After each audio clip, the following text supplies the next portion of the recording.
Obstructive sleep apnea, now the prevalence is around 15 to 30% in males and around 10 to 15% in females. So main thing is when we see patients with stroke, brain stroke, around 70 to 80% will have OSA. So means in India, we have not done a proper study to see what is the prevalence or incidence of OSA. Obstructive sleep apnea, what happens is when we breathe during night, there will be obstruction in the upper airway. That causes hypopnea or apnea. So that causes disturbed sleep, and usually the patient will next day when he gets up, he will not be refreshed. He will be sleepy throughout the day, and in the night they will have severe snoring. And some of his friends or partner would have seen that he will be in between, he will be breathing will stop, and sometimes they choke and get up. So these are all the symptoms which we should watch for. For example, morning, if you are not fresh, or if you are eating breakfast and you are sleepy, or if you are in a meeting and if you are sleepy. Yeah. So these are the patients, people who should get evaluated for obstructive sleep apnea. The causes may be because of the abnormality in the jaw. Okay, there may be some kids can have adenoids, tonsil formation, and it is more some people because of the aging it can happen. It can happen in males, and so these are all the reasons for obstructive sleep apnea. Earlier, so this is one of the modifiable risk factor for cardiovascular disease. Either it is brain stroke, heart attack, everything. See, it is important that we should have proper sleep, because with that the body will restore many things. So if you are not having sleep properly because of the obstructive sleep apnea, you will have frequent awakening. Okay, so you are not rested your body. So that causes a lot of stress, and even during obstructive sleep apnea, the oxygen levels in the body goes down. So that causes a lot of metabolic changes. So over years, it will produce many secondary causes.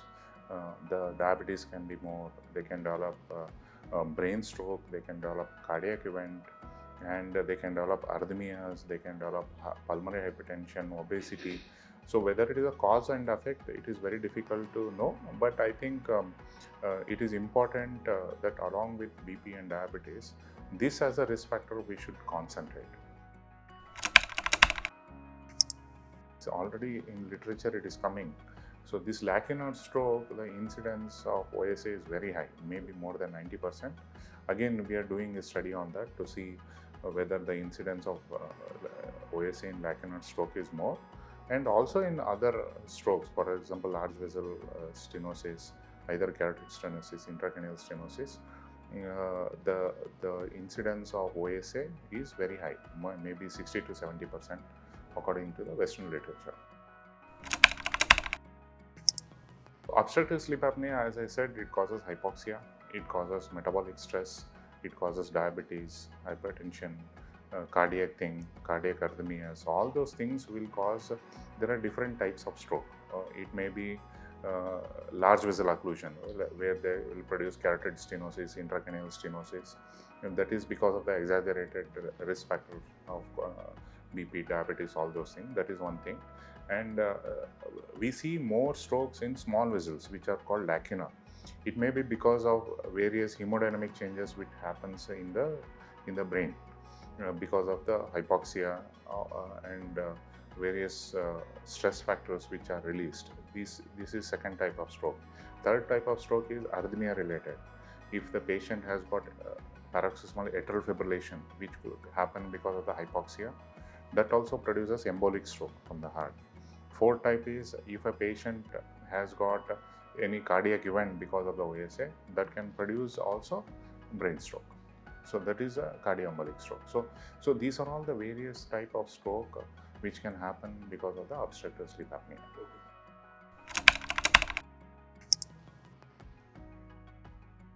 It is important to do physical activity. So, because obesity increases the obstruction because of the fat in the neck that causes obstruction. So, weight loss is important. Along with that, so if it is a mild OSA, some people they have recommended doing oropharyngeal exercises. So, oropharyngeal exercises, what they say is tongue movement, pharyngeal movement, all those things, or they will say you should say AEIOU or sing a song. Brain stroke, there are two types. One is because of the ischemic stroke, one is because of the hemorrhagic stroke. Around 80% of patients, it is because of the ischemic stroke. Around 15 to 20% is because of the hemorrhagic stroke. So, in ischemic stroke, there are various types. So, if there is a atherosclerotic stenosis of the carotid or intracranial stenosis, we need to give blood thinner. Along with that, we need to evaluate whether the severity of block is very high. If severity of block is very high and if it has produced minor TIA or stroke, we do various procedure like pinhole procedure I do. We go from the leg artery into the neck artery, and there we put a small balloon, open it, the blockage, and put a stent. So this is a stenting. The same thing can be done for vessels inside the brain also, but there first we give medical treatment, or if that is the only artery supplying that part of the brain, same thing can be done for brain artery also. So this is for ischemic stroke. If it is a brain hemorrhage, for example, if there is an entity called brain aneurysm, okay, brain aneurysm, in US studies it has shown that 1 in 50 people will have brain aneurysm. Okay, in India it may be less or more, we don't know. So if it is a brain aneurysm, if it is significant brain aneurysm, like it is like a balloon-like swelling of the brain artery. Okay, so it will not produce any symptom before it ruptures. Very few patients will have symptoms which may be non-specific headache or double vision, all those things. So there are various factors for it. It may be because of the various reasons. One of the reasons is lifestyle, definitely, because they start smoking, alcohol consumption, all those things.